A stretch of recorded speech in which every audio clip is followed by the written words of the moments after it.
Bonjour humain. Aujourd'hui, on va vous parler de Tolkien. On va pas vous présenter l'œuvre majeure de Tolkien qui est le Seigneur des Anneaux, parce que tout le monde connaît.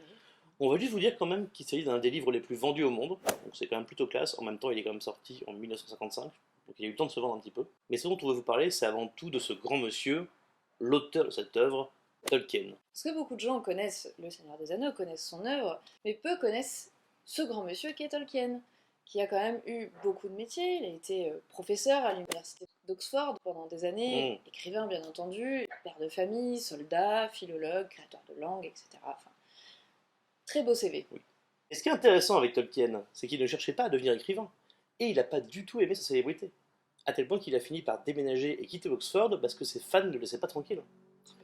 En même temps, Tolkien, il a commencé à écrire pour ses enfants. Il a écrit des contes, notamment Bilbo le Hobbit, ou Le Hobbit maintenant, qui était un conte pour enfants. Il n'avait pas prévu du tout d'avoir une telle ampleur dans son œuvre. Mm, D'ailleurs, il a mis 12 ans à écrire Le Seigneur des Anneaux, quand même assez long, mm. c'était très réclamé. Il voulait vraiment faire quelque chose de très différent, il voulait sortir de la littérature enfantine, Ouais. il voulait proposer un conte pour adultes avec une tonalité beaucoup plus sombre.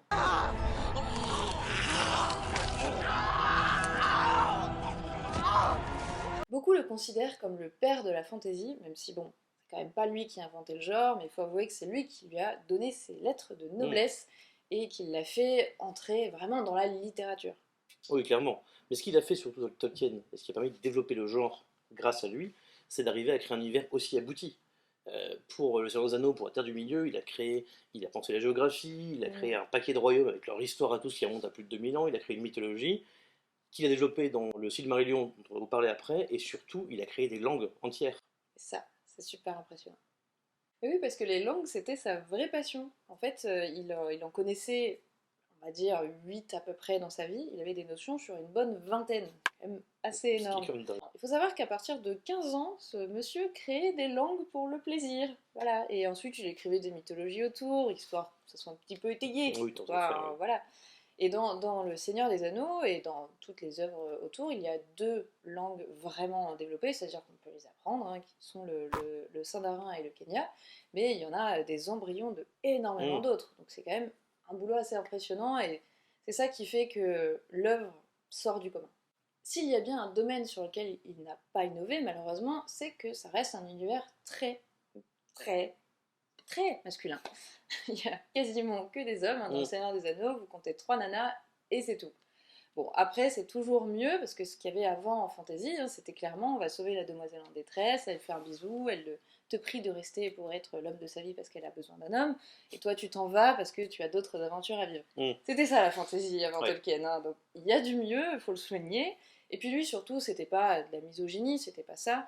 Il faut avouer qu'il vient d'un pensionnat anglais, il a vécu toute sa vie avec des hommes, mis à part avec sa femme avec qui il a une très belle histoire d'amour par ailleurs. Mais sinon, son entourage était grande majorité masculin. Il a eu d'ailleurs plusieurs cercles d'amis qui étaient tous des écrivains, des lecteurs, des professeurs, etc., qui l'ont beaucoup influencé.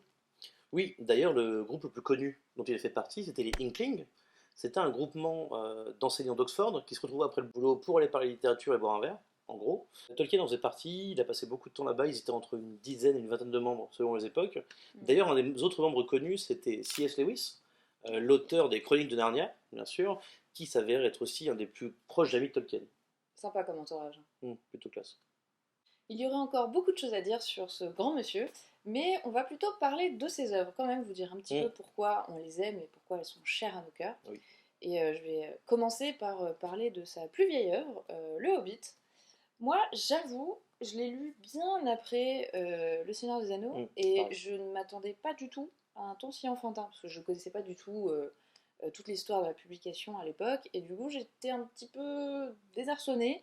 J'avoue, ça m'a pas laissé une impression incroyable, et c'est vrai que du coup j'ai pas compris l'annonce des films derrière, mais ça c'est une autre histoire. Non, ça, on va se lancer là-dedans. Non, On non, n'a pas non, le temps on pour va ça. pas se lancer là-dedans. Par contre, Le Seigneur des Anneaux, c'était une de mes lectures d'ado. Mm. Et je me souviens que c'était le livre de mon père en plus, alors j'étais trop fière de pouvoir les lire et tout ça, c'était cool.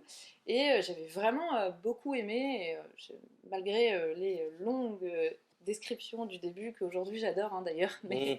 peut-être qu'à l'époque j'étais un petit peu jeune pour ça.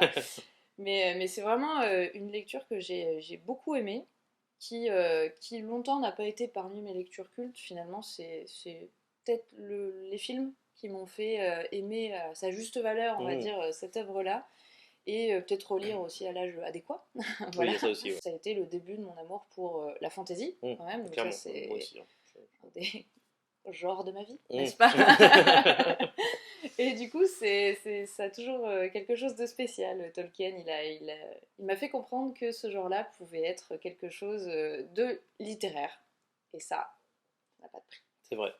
Bah moi, j'ai découvert Tolkien l'année où le premier film est sorti, donc je crois que c'est 2001. Et du coup, juste après avoir vu le premier film, on m'a offert pour Noël la trilogie, que j'ai bouffé en quelques mois. Et du coup, quand les seconds films, le deuxième film, le troisième film est sorti, j'ai lu les bouquins, j'ai comparé, machin. J'étais à fond, je disais aux gens qui m'emmerdaient, je peux vous spoiler, je sais où finit l'anneau à la fin, tu vois, genre un truc. Je l'ai pas fait, mais j'aurais pu. C'est bien. Et c'est comme ça que j'ai commencé. Et puis après, en fait, c'est à l'époque que je tombais dans le jeu de rôle en même temps. J'ai Mm. commencé à jouer au jeu de rôle l'année où la communauté d'anneaux est sortie, où j'ai eu les bouquins, donc je suis vite tombé dans la fantaisie en même temps. Et après avoir lu les films, et quand j'étais un peu en manque, après avoir lu les livres, pardon, et j'étais un peu en manque quand les films sont terminés, je me suis acheté et j'ai lu le Silmarillion, ah, mise en scène, qui est juste ici. Alors le Silmarillion, on l'a évoqué tout à l'heure, le Silmarillion c'est une œuvre inachevée.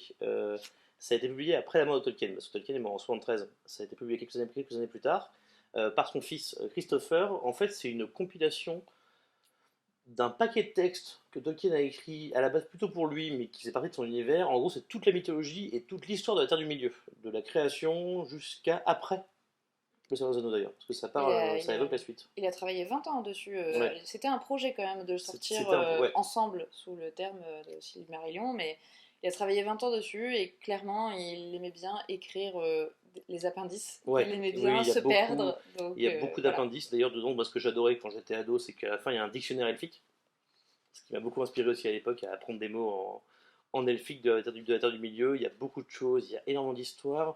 Et c'est drôle, ce livre, il n'est pas facile à lire, hein. Mais Il peut être assez lourd parce je me que suis c'est à cassé la les dents fois. dessus. Le début, c'est plus comme un livre, un texte religieux qui parle de la création du monde, machin, donc c'est plutôt léger dans le style. Ça fait des phrases courtes et Iluvatar créa ci et créa ça, enfin voilà. Un peu comme le lire au début de la Bible en fait. Mm. Mais par contre, plus ça va, plus on arrive aussi dans des textes historiques, on nous parle de grosses batailles, machin, mais il y a aussi des chapitres, c'est des histoires d'amour, notamment entre Beren et Lucienne, qui sont un couple dont il parle beaucoup, d'ailleurs c'est ses surnoms, avec sa femme, c'est sur Tombe, c'est marqué ça. Que je Oui, trouve hyper c'est trop classe, beau. Beren et Lucienne. Moi j'ai adoré ce bouquin, notamment sur tout le fait que nous on connaît Sauron. Sauron c'est Mm. le méchant ultime, etc. Non, Sauron c'était un pauvre lieutenant de Morgoth qui était le vrai méchant.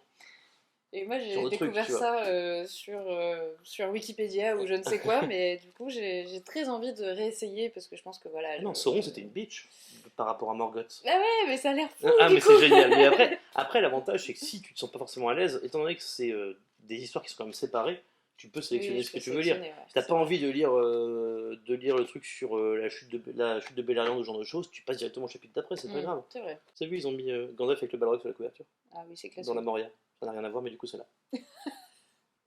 Et voilà, c'est tout pour ce deuxième numéro de Nerdy Rose. On espère que ça vous a plu. En tout cas, nous, on a beaucoup aimé parler de Tolkien, c'est toujours un plaisir. Tout à fait. Et vous, qu'est-ce que vous aimez chez Tolkien? Dites-nous tout en commentaire. Allez, salut Salut les les nerds! nerds! Bonjour humain! Et moi, j'ai des oreilles mal formées. Je peux être un nerd?